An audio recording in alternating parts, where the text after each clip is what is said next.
ছেলে আর মেয়ে মিলে আমার শাশুড়ি মার কত বড় সর্বনাশ করলো দেখেন। এদিকে আমার শাশুড়ি মার খুব শখের হাঁস আছিল, তো সেই হাঁসটা আজকে জবাই করলো। তো আমার ননদ, এটা হচ্ছে আমার ননদের বলে খুব হাঁস খাইতে মন চাইছিল, আর সাথে আপনাদের ভাইয়েরও। তো সেজন্য আজকে যে হাঁসটা জবাই করলো। আমার শাশুড়ি মা হাঁস পালা খুবই পছন্দ করে, খুবই শখের হাঁস ছিল। আমার শাশুড়ি মা রেখে দিছিল পালার জন্য। তো আমার ননদ আর হচ্ছে আপনাদের ভাই আজকে বললো যে আজকে একটা হাঁস খায়। তো ছেলে সন্তান যদি একটা জিনিস খাইতে চায় সেটা কিন্তু মাও না করতে পারে না। তো সাথে সাথে বললো যে খাও তাহলে। তো সেই জন্যই যে একটা হাঁস জবাই করে ফেললাম আমরা। তো হাঁসটা জবাই করে কুটে বাছা সব কিছু রেডি হয়ে গেছে। আমি আর আমার ননদি কিন্তু কুটছি। আর এদিকে দেখতে পাচ্ছেন সব কিছু রেডি, ময় মশলা। এদিকে আলুটাও কষানোর জন্য দিয়ে দিছি। আলুর মধ্যে শুধু হলুদ দিয়ে আর অল্প তেল দিয়ে ভেজে তুলতাইছি।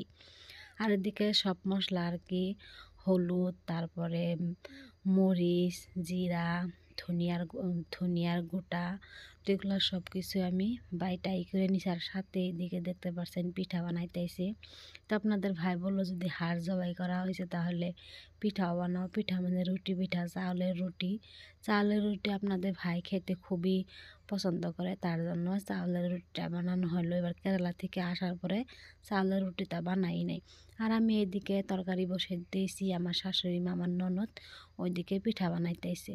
তো যতগুলো মশলা আমি করে নিছি এগুলো সব মশলাই এই যে পেঁয়াজ তেল দিয়ে দিলাম, এখানে সুন্দর করে কষিয়ে নিব। এখানে কষিয়ে তারপরে হয়েছে হাঁসটা দিয়ে দিব। আমরা কিন্তু হাঁসটা এরকম করে রান্না করে খাই, আমার কাছে এরকম করে রান্না করে খেলে হাঁসের যে সেন্টটা আসে ওই সেন্টটা আসে না। যদি মশলাপাতি সব কিছু তেলের মধ্যে দিয়ে কষিয়ে নিই তাহলে কি হয়, হাঁসের সেন্ট যে আছে সেন্টটা আসে না। আরও কিছুমান মানুষে হাঁসের মধ্যে সব কিছু মাখিয়ে নিয়ে তারপরে রান্না করে। ওরকম করে রান্না করলে হাঁসের যে সেন্টটা থাকে ওই সেন্টটা কিন্তু আসে। আর তেলে যদি সব কিছু মশলাপাতি সব কষিয়ে নেওয়া হয় তাহলে হাঁসের সেন্টটা আমার কাছে আসে না, আর আসেও না। আপনারা ওরকম করে রান্না করে খেতে পারেন। তো দেখতেই পারছেন এই যে আমি ময় মশলা সব কিছু কষিয়ে নিয়ে তারপরে হচ্ছে হাঁসটা দিয়ে দিছি। তো চলুন আমি হাঁসটা ভালো করে কষিয়ে নিই। তো এদিকে সুন্দর করে পানি টানি দিয়েছে, রান্না বান্না করে তারপরে হয়েছে সবাইকে খাওয়ার জন্য দিয়ে দিব। আর ওইদিকে আমাদের পিঠা বানানো শেষ হয়ে গেছে।